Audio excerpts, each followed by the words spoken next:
অন্তর্বর্তী সরকারের শেষ সময়ে স্বাধীন বিচার বিভাগ প্রতিষ্ঠায় সুপ্রিম কোর্ট সচিবালয়ের যাত্রা শুরু হয় গত বছরের ডিসেম্বরে। উদ্বোধন করেন তৎকালীন প্রধান বিচারপতি সৈয়দ রেফাত আহমেদ। তবে ৬ মাস যেতে না যেতেই সুপ্রিম কোর্ট সচিবালয়কে আনুষ্ঠানিকভাবে বন্ধ করে দিল সরকার।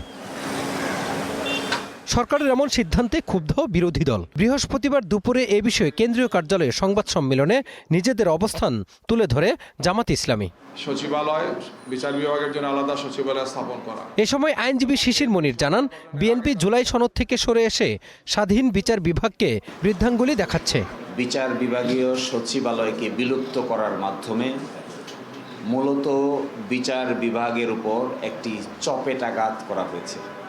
ইংরেজিতে বলে this is a slap to the independence of judiciary. একই সাথে এই কাজের মাধ্যমে বিচার বিভাগীয় স্বাধীনতার পথকে রুদ্ধ করা হয়েছে।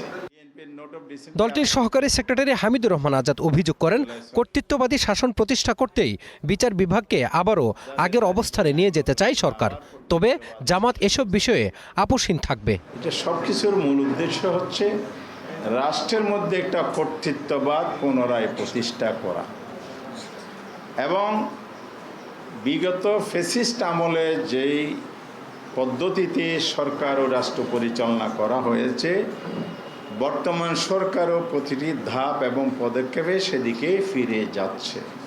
বিচার বিভাগের স্বাধীনতা রক্ষায় প্রয়োজনে রাজপথের আন্দোলনে যাওয়ার হুঁশিয়ারিও দিয়েছে জামাত। কিছু কথা শিশির মনির। Mazharul Islam, star news, Dhaka.